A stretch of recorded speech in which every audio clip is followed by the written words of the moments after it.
semua, selamat datang di video ini. Di video kali ini kita akan membahas bagaimana pancake Hanjeloka yang berasal dari Indonesia bisa diekspor ke berbagai negara, khususnya Malaysia, Jepang, dan Timur Leste. Kita akan bahas mulai dari gambaran pasar, peluang ekspor, tahapan ekspor, sistem pengiriman, sampai ke sistem pembayarannya. Jadi, yuk kita mulai! Pertama, kita kenalan dulu yuk sama kategori produknya. Hanjeloka masuk ke dalam kode HS 190590, termasuk dalam kelompok bakery, yaitu seperti biskuit, kue, pancake, dan juga roti. Berdasarkan data UN Contract tahun 2024, nilai ekspor Indonesia untuk kategori HS 190590 ini mencapai kurang lebih 78,6 juta dolar Amerika Serikat dengan jumlah ekspor lebih dari 30 juta kilogram. Angka ini menunjukkan bahwa produk roti dan kue dari Indonesia sudah memiliki pasar dan kepercayaan di dunia internasional. Hanjeloka sebagai pancake berbahan biji hanjeli berada di dalam kelompok produk yang sama, sehingga secara kategori sudah punya jalan untuk diekspor. Sekarang, apa itu Hanjeloka? Hanjeloka adalah produk pancake berbahan biji hanjeli.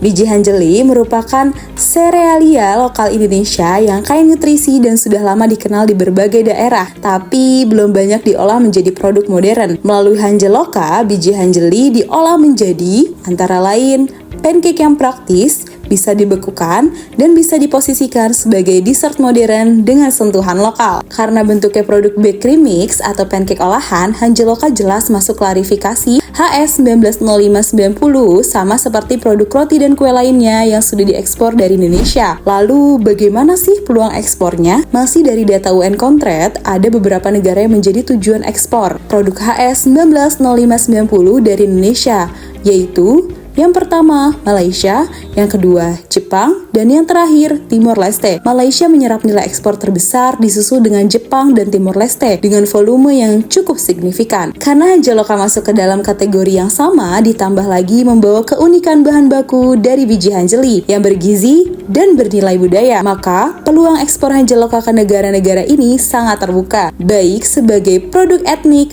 halal, maupun produk dessert modern. Kita mulai dari Malaysia.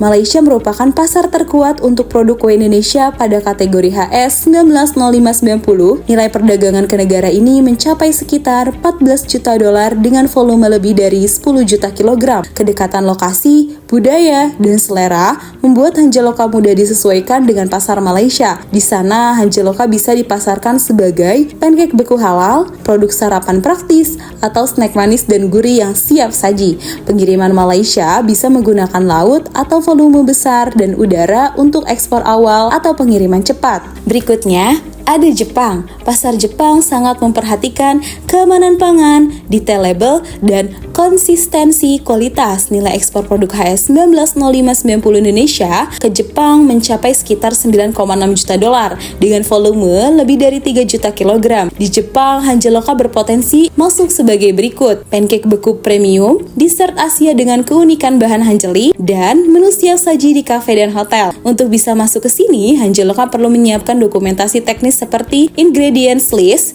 yang detail, diagram alir, proses produksi, dan memastikan sistem keamanan pangan yang setara dengan standar Jepang. Lalu, ada Timur Leste. Timur Leste adalah pasar yang stabil dan dekat dengan Indonesia. Nilai ekspor produk kue dan bakery ke negara ini juga cukup besar. Dengan kedekatan geografis, Hanjeloka bisa dikirim melalui jalur laut dari kawasan Indonesia Timur sehingga biaya yang lebih terjangkau. Di pasar ini, Hanjeloka bisa dihadirkan sebagai produk kue praktis yang cocok untuk kebutuhan rumah tangga, restoran lokal, hingga hotel yang ingin menyajikan menu modern. Sekarang kita masuk ke tahapan ekspor Hanjeloka dari Indonesia ke negara tujuan. Secara ringkas, tahapan ekspornya adalah sebagai berikut. Yang pertama, korespondensi dan pembuatan kontrak. Eksportir Hanjeloka dan calon importir saling bertukar informasi mengenai 1. Spesifikasi produk, 2. Jumlah, 3. Harga, 4. Jadwal pengiriman, dan yang terakhir cara pembayaran. Yang kedua ada pembukaan letter of credit atau LC. Importir mengajukan pembukaan LC ke bank di negara mereka sebagai jaminan pembayaran. Isi LC harus sesuai dengan kontrak dan membuat daftar dokumen yang harus dipenuhi Hanjaloka. Yang ketiga ada LC diteruskan ke Bank Indonesia dan ke eksportir. Bank Indonesia memverifikasi LC lalu menginformasikan kepada Hanjaloka. Eksportir memastikan semua syarat bisa dipenuhi baik dari sisi produksi maupun dokumentasi.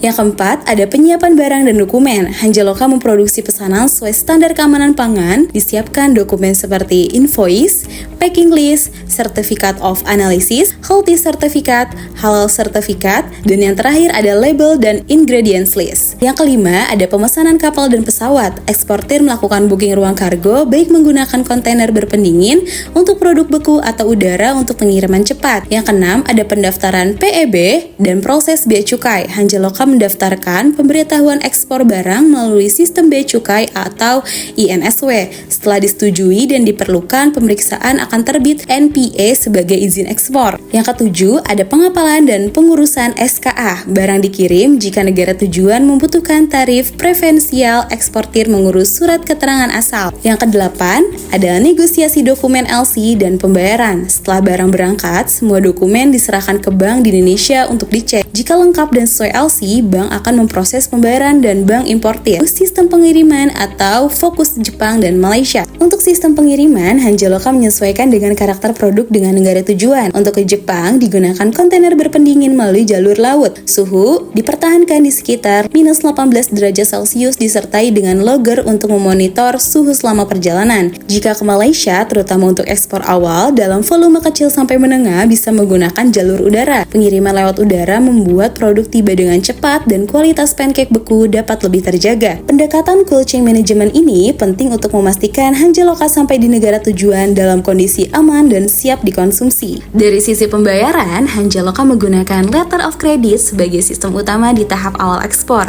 Jenis yang digunakan adalah irrevocable confirmation atau LC. LC tidak bisa dibatalkan sepihak dan konfirmasi oleh bank di Indonesia, sehingga pembayaran dijamin oleh kedua pihak. Metode ini memberikan keamanan lebih bagi Hanjaloka sebagai eksportir sekaligus tetap memberikan kepastian bagi importir. Kedepan, setelah hubungan bisnis lebih kuat, sistem pembayaran bisa bertransisi menjadi documentary collection atau partial advance payment. Walaupun peluang ekspor Hanjaloka besar, tetap ada tantangan yang harus diperhatikan seperti 1. Regulasi pangan dan sertifikasi yang ketat di negara maju, biaya logistik, rantai dingin dan tinggi, resiko kesalahan dokumen dalam LC, serta persaingan dalam produk bakery global di kategori HS 1905-90. Namun, dengan mengusung bahan lokal Hanjeli, menjaga kualitas, dan menjalankan proses ekspor yang sesuai dengan prosedur, Hanjaloka dapat menjadi contoh bagaimana pangan lokal Indonesia bisa masuk ke pasar internasional. Terima kasih sudah menonton video ini. Semoga penjelasan tentang ekspor pancake ini bermanfaat dan bisa memberikan gambaran yang lebih jelas tentang potensi ekspor produk pangan Indonesia ke dunia.